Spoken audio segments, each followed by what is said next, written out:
Beauty ಬರಿ ಕಣ್ಣಾಗ ನನ್ನ ಕೊಂದಿ ಹೇ ಸ್ವೀಟಿ ಹೇ ನಾಟಿ ನನ್ನ ಮನಸ್ಸಿಗೆ ನೀ ಬಂದಿ ನೀವೂರಾಗ ದೇಂತ ಗಟ್ಟಿ ಕುಳ ನಿನ್ನ ಮಗ್ಗಲಕ ನಿಂತರ ಹೊಡಿತದ ಜಳ ನೀ ನೋಡಾಕ ದಿಯ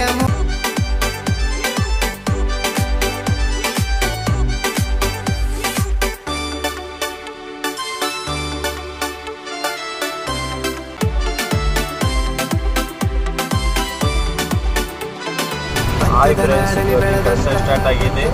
ಏನಪ್ಪ ಅಂದರೆ ಇವತ್ತು ಕೆಲಸ ಮಾಡೋಕ್ಕೆ ರೆಡಿ ಆಗಿದ್ದೀವಿ. ಫ್ರೆಂಡ್ಸ್ ಲೈಕ್ ಮಾಡಿ, ಸಬ್ಸ್ಕ್ರೈಬ್ ಮಾಡಿ, ಶೇರ್ ಕೂಡ ಮಾಡಿ.